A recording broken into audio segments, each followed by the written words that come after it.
বিএনপির অন্যতম সদস্য, মালয়েশিয়া বিএনপির দীর্ঘদিনের সাধারণ সম্পাদক, বিএনপি ভারপ্রাপ্ত চেয়ারম্যান দেশনায়ক তারেক রহমানের আস্থাভাজন জননেতা মোশাররফ হোসেন নিয়াজি উপস্থিত রয়েছেন।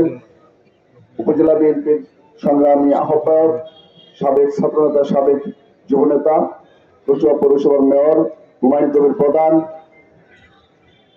সিনিয়র যুগ্ম সদস্য সচিব মঞ্জুর আহমেদ সেলিম, সিনিয়র যুগ্ম মিজানুর রহমান প্রধান সহ বিএনপি নেতৃবৃন্দ, কচুয়া পৌর বিএনপির আহ্বায়ক, সিনিয়র যুগ্ম সদস্য সচিব সহ পৌর বিএনপি নেতৃবৃন্দ, জাতীয়তাবাদী যুবদল কচুয়া উপজেলার সিনিয়র যুগ্ম মিজানুর রহমান স্বপন, সদস্য সচিব অ্যাডভোকেট মাসুদ সহ উপজেলা যুবদলের নেতৃবৃন্দ, কচুয়া পৌর যুবদলের আহ্বায়ক মিজানুর রহমান, সদস্য সচিব দুলাল হোসেন, সিনিয়র যুগ্ম আহ্বায়ক আলমী সহ পৌর যুবদলের নেতৃবৃন্দ, আমার সামনে উপস্থিত বিভিন্ন ইউনিয়ন এবং পৌরসভা ওয়ার্ড থেকে আগত জাতীয় দলের যুবদলের ভাইরা, সবাইকে চাঁদপুর জেলা যুবদলের পক্ষ থেকে শুভেচ্ছা অভিনন্দন জানাচ্ছি।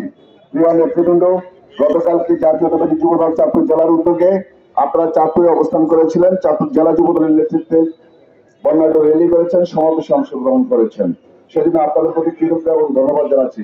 আজকে সারা বাংলাদেশে যুবদলের উপজেলা এবং পৌরসভায় এই যুবদলের প্রতিষ্ঠাবার্ষিকী উপলক্ষে র্যালি এবং সমাবেশ এবং বৃক্ষরোপণ সহ বিভিন্ন সামাজিক কর্মকাণ্ড কর্মসূচি ঘোষণা করেছে। সেই কর্মসূচি আপনারা পালন করছেন, সেই জন্য জেলা যুবদলের পক্ষ থেকে আবারও আপনাদেরকে ধন্যবাদ জানাচ্ছি। প্রিয় ভাইরা, আমি বক্তব্য দীর্ঘায়িত করবো না। অতীতে যুবদল কেন্দ্র ঘোষিত এবং বিএনপি ভারপ্রাপ্ত চেয়ারম্যান দেশনায়ক তারেক রহমানের নির্দেশে আপনারা রাজপথ আন্দোলন সংগ্রামে ছিলেন এবং যুবদলের সকল কর্মসূচি পালন করেছেন, সেজন্য আপনাদের প্রতি কৃতজ্ঞতা প্রকাশ করছি। এখন আমরা এমন একটি সময়ে যুবদলের প্রতিষ্ঠা পালন করতে যাচ্ছি যে আগামী ফেব্রুয়ারিতে আমাদের জাতীয় সংসদ নির্বাচন। সেই নির্বাচনকে সামনে রেখে এখন আমাদের কাজ হবে ভিন্ন দেশের। প্রিয় নেতা দেশনায়ক তারেক রহমানের নির্দেশ, আমাদেরকে জনগণের সাথে থাকতে হবে, জনগণকে সঙ্গে রাখতে হবে এবং জনগণের পাশে গিয়ে জনগণের দুঃখ দুর্দশা বুঝতে হবে, সেগুলি সমাধান করতে হবে, জনগণের মন জয় করতে হবে। আমরা এমন কোন কাজ করব না যাতে আমাদের ভোটের ক্ষতি হয়, জনগণ আমাদের কাছ থেকে মুখ ফিরিয়ে নেয়।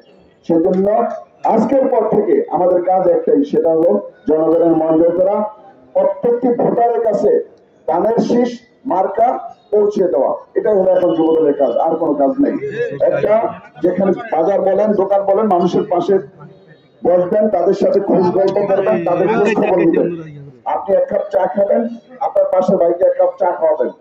এভাবে মানুষের মন জয় করতে হবে, আর কোনো কাজ এখন আর যুবদলের নেতাদের নাই। আমি বলতে চাই, এরপরেও যদি শুনি কোন যুবদলের নেতা সাধারণ মানুষের উপর প্রভাব খাটাচ্ছেন, কোন ব্যান্ড দরবারে যাচ্ছেন, তাহলে কিন্তু আমরা সাংগঠনিক ব্যবস্থা গ্রহণ করব। তাই আমি যেহেতু রুমে আমি বক্তব্য দিলাম না, কাজ একটাই, জনগণের মন জয় করতে হবে, ভোটারদের কাছে যেতে হবে, বাড়ি বাড়ি গিয়ে ধানের শীষ মার্কাটা পৌঁছে দিতে হবে, যাতে আগামী জাতীয় সংসদ নির্বাচনে আমাদের নেতা, এই কচুয়ার মাঝে মানুষের নেতা আলহাজ মোশাররফ হোসেন নিয়াজির নেতৃত্বে এই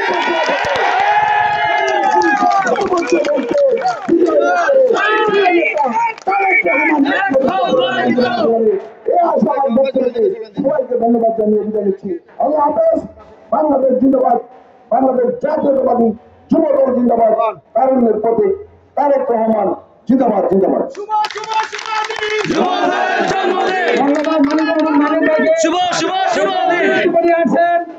কচুয়া উপজেলার সাবেক ছাত্র নেতা, যুবদলের প্রতিষ্ঠাতা